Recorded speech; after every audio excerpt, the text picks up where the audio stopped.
बोंधू Ashok खरातच्या form house मधील संशयास्पद video एसआयटीच्या हाती लागले आहेत। ऑफिस बॉय नंतर स्वयंपाक्यानं खरातच्या कारनाम्यांचा भंडाफोड केलाय आणि या स्वयंपाक्याला बोंधू खरातच्या फार्म हाऊसवर ठेवला होता। शिवनिका संस्थांचा माजी विश्वस्त सीए ललित पोफळे याने ज्या ललित पोफळेनं नंतर खरातनं 8,76,00,000ची फसवणूक केल्याची तक्रार खरात विरोधात दिली त्यानेच बघूयात।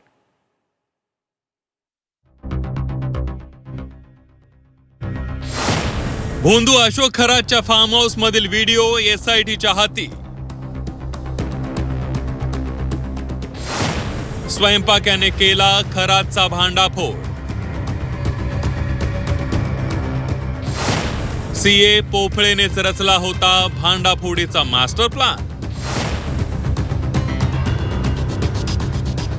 लैंगिक अत्याचार प्रकरणात अटकेत असलेला नाशिकचा बोंधू अशोक खरात याच्या काळ्या कारनाम्यांची यादी संपत नाहीये। लैंगिक अत्याचार, आर्थिक फसवणूक, धमकावणे, शेतकऱ्यांच्या जमिनी बळकावणे, मंत्रतंत्राची भीती दाखवून लुबाडणे असे बोंधू खरातचे एक ना अनेक काळे कारनामे समोर येत आहेत। बोंधू खरात कॅनडा कॉर्नरवरील कार्यालयात महिलांचं लैंगिक शोषण करत होता। या प्रकरणात त्याला अटक झाली। त्यानंतर खरातच्या फार्म हाऊस मध्येही महिलांवर लैंगिक अत्याचार झालेत का याबाबत चर्चा सुरू होती आणि आता खरातच्या फार्म हाऊस मधील स्वयंपाक्याने खरातचा भांडाफोड केलाय। अशोक खरातच्या फार्म हाऊस मधील संशयास्पद व्हिडिओ एसआयटीच्या हाती लागले। फिर्यादी ललित पोफळे यानेच या स्वयंपाक्याला फार्म हाऊसवर ठेवलं होतं। या सीसीटीव्ही फुटेजमुळे खरात प्रकरणी आणखी धक्कादायक पुरावे समोर येण्याची शक्यता आहे। बोंधू खरातच्या फार्म हाऊस मधील संशयास्पद व्हिडिओ एसआयटीच्या हाती लागले। फार्म हाऊस मधील स्वयंपाक्याकडून खरातचा भांडाफोड करण्यात आलाय। सीए ललित पोफळे याच्याकडूनच खरातच्या फार्म हाऊसवर स्वयंपाक्याची नेमणूक करण्यात आली होती। स्वयंपाक्याचा पगार पोफळे देणार असल्यानं खरातने तत्काळ मान्यता दिली। स्वयंपाक्याने थोड्याच दिवसात खरातचा विश्वास संपादन केला। काही दिवसानंतर स्वयंपाक्याने खरातच्या अनैतिक कृत्यांबाबत सीए पोफळेंना माहिती दिली। खरात फार्म हाऊसवर वेगवेगळ्या मुली आणि महिला घेऊन येतो। महिला मुलींसमोर रूममध्ये दारू पितो आणि त्या नशेत बेडवरच लघुशंका करतो। महिलांना घेऊन येण्यापूर्वी फार्म हाऊसचे कॅमेरे बंद करण्यास सांगतो। ही माहिती स्वयंपाक्याने सीए ललित पोफळेंना दिली। त्यानंतर स्वयंपाकी जाणीवपूर्वक खरात आल्यावर सीसीटीव्ही बंद करत नव्हता। फार्म हाऊसवरील हे व्हिडिओ एसआयटीच्या हाती लागल्यानंतर बोंधू खरातचा पाय आणखीन खोलात गेलाय। स्वयंपाकाच्या माध्यमातून खरातच्या दुष्कर्माची माहिती सीए ललित पोफळे याला मिळाली आणि त्यानंतर खरातच्या भांडाफोडीचा मास्टर प्लॅन तयार करण्यात आला।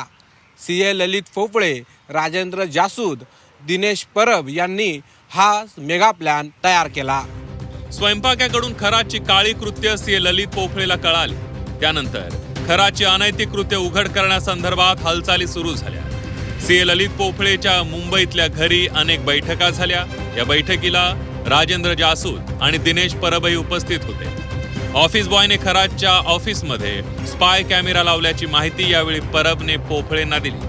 बोंधू खरातच्या जवळच्या व्यक्ती आणि जवळच्या भक्तांना खरातच्या या बोंधुगिरीचा आणि अनैतिक कृत्यांचा अंदाज येऊ लागला होता आणि त्यातूनच त्यांनी खरातवर नजर ठेवण्यासाठी माणसं पेरायला सुरुवात केली होती आणि त्यानंतर खरातचा हा अत्याचारी चेहरा जगासमोर आलाय। खरातला चौकात फाशी द्यावी जेणेकरून पुन्हा अशी कुणाची हिंमत होणार नाही असं म्हणत काँग्रेस नेते विजय वडेट्टीवार यांनी या प्रकरणात संताप व्यक्त केला।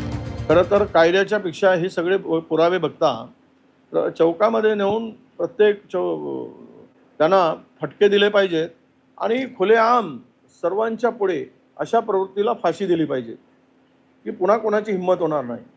त्याला छळून मारलं पाहिजे।